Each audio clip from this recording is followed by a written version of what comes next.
You may hear the sound of like a little ch-ch in the background, but I am pumping as we speak right now.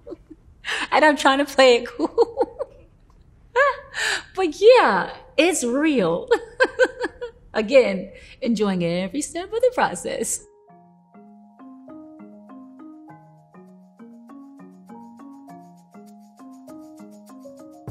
Being pregnant during the pandemic made my pregnancy feel like it was going 20 times slower than normal. I was like, these four walls, what am I gonna do with myself? My hips were like hurt like that. I literally thought I was gonna need a cane to hold me up. I'm like, oh my gosh, like I am walking around here lopsided, like a penguin. I was like CC the penguin, basically walking around in the house. I also shot a video for a song I have called Rooted. I actually had a really good time doing things like that, still like working while being pregnant. Still working out while being pregnant was also game changing for me. And I would be in the gym like dog tired, like not really wanting to go to the gym.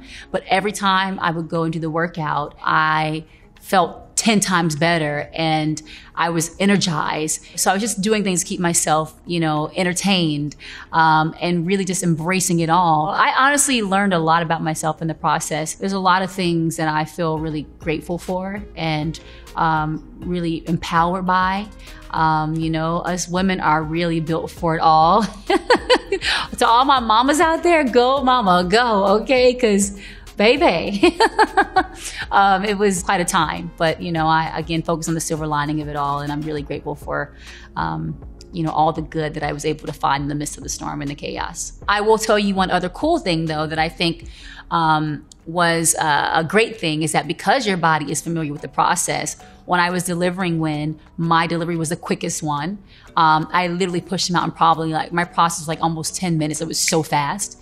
My body knew exactly what to do. They say you forget about the experience of having a baby, and I definitely forgot about the deliveries prior because it's a process. And so that's why you keep on having more babies, because you forget about all the pain that you go through.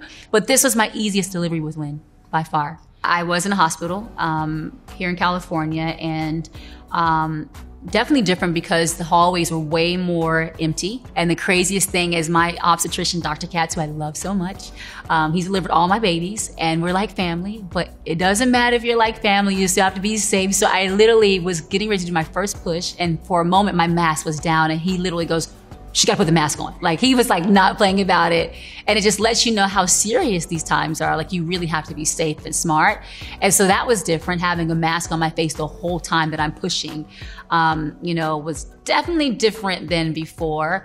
But luckily my mask is pretty comfortable. So, and the last thing I was worried about was the mask, just like getting Win out. And I will say even with Russ too, he also, it was so sweet because he was everything in one.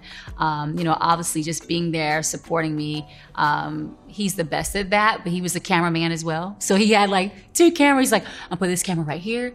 So then he was checking the angles, like, okay, when the baby comes out, this is how this camera will be positioned. I think it also made the experience, even more special because, we are like, okay, we are together during these times and we are experiencing one of the coolest things you could experience in life, and that's creating life. So it was pretty sweet. My process in postpartum, I will say with this pregnancy feels like my best. Like I feel like I'm not stressing about, the come down, like the bounce back. It's just harder to really stress about it because I'm still breastfeeding. Waking up 2 times in the night to pump is a lot, and I'm doing it every day, and I hope to go for 9 months. I always stopped at like 3 to 4 months with both babies before, so there's a lot that I'm juggling, plus work and all that stuff. And I also, have a 3-year-old and a 6-year-old. So, I mean, my time is divided way differently now. But I'm enjoying the process. I'm embracing like my curves as I have them. I actually hope a little bit of the curves stay on, especially I want to keep the dunk on. I call it the dunk. We keep it on.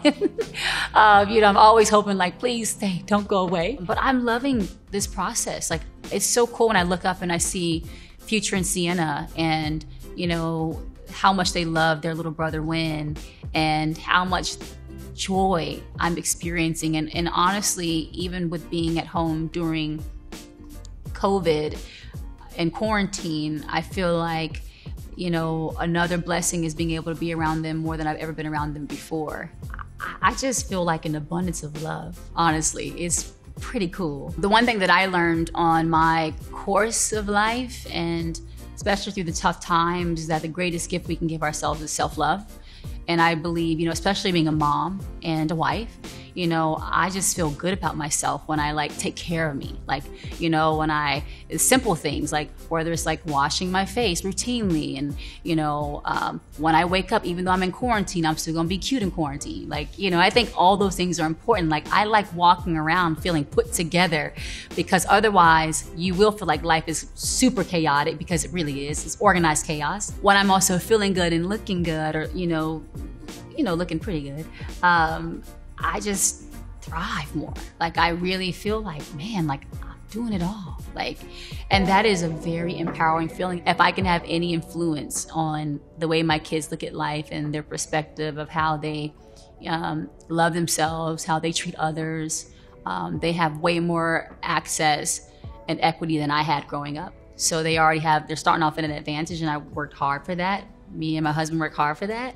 I'm proud of the starting place for my kids, and I believe they're gonna do much better. If they just listen to mommy and daddy, they'll do all right. We never really, your mom, you always tell you no, and you don't understand why they would say no when you're growing up. Now I understand, okay? And I am gonna try my best way to communicate no to them when I wanna say no and they don't understand it. So I think the biggest thing that I'm hoping to have is great communication with my kids, and just being able to find the best ways to communicate and be in the safest place for them. And be good ears too, even if you wanna go crazy and go off, what'd you just say to me? What happened? I hope to be able to, just have that balance and be that support for them, and that they feel safe. There are a lot of things I've experienced in life that I hope to pass on to my babies, so they don't have to go through nearly half of what I went through. I've had an incredible journey as an artist and entrepreneur, and also as a woman. And the way that when I just took a moment to pause and reflect on my life and the big picture of it all, and I thought about the not so pretty moments, or the moments that kind of felt ugly, I was in a place to say that I'm grateful for that ugliness. I'm grateful for the failure in my life. But I remember turning a corner, and of being in one of the best places in my life, but thinking back about there was a moment of gratitude and appreciation. And man, all that I went through is all good, because the end result is greater. The end result is beautiful. It all works itself out. So all those scars, they're my beauty marks. That was a true realization. And I was I can smile at those moments that I couldn't smile through when I was going through those things. I'm okay, God, you're amazing, right? And so that was a true realization for me. So I wrote the title down on my note sheet, on my phone, my note section on my phone, and I just been sitting on. I'm when I get the chance to write a song, I want to write a song about beauty marks. It definitely was inspired by me looking at my life, and I'd say around 29, 30 years old. You hear women talk about 30 years old and what that is like for us, and how it's significant, or how you feel your best place. And I was entering that place. And so I was reflecting on the whole journey, and I'm man, all those moments that just felt so funky, and I did not know how I was gonna make them through, but I kept my faith, but they were my beauty marks.